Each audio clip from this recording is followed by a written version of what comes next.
Alright, something a little bit different here. Working on a 1940s vintage sewing machine. Just went through the motor. It's a Kenmore, DC and AC, up to 76 cycles, 110 volts, 0.6 amps, 65 watts. So, like I said, I just got done. I had to fix the spring on the brush.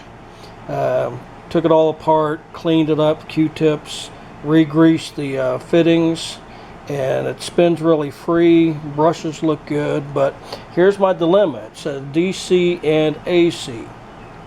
I got a 32 volt transformer here, and I'm currently reading on the AC.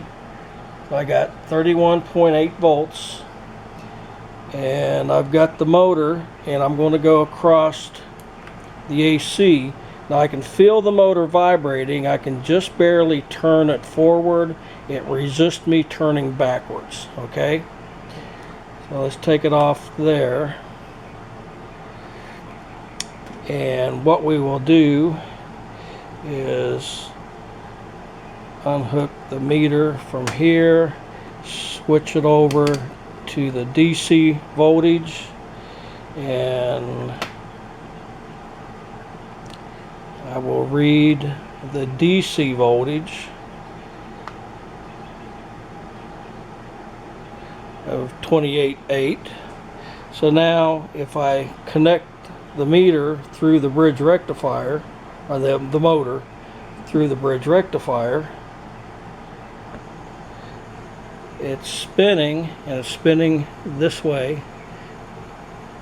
So being this is an AC and DC motor, I would expect it would spin with 30 volts AC, but it doesn't. But DC, it's got a little bit of torque to it with just 38 volts.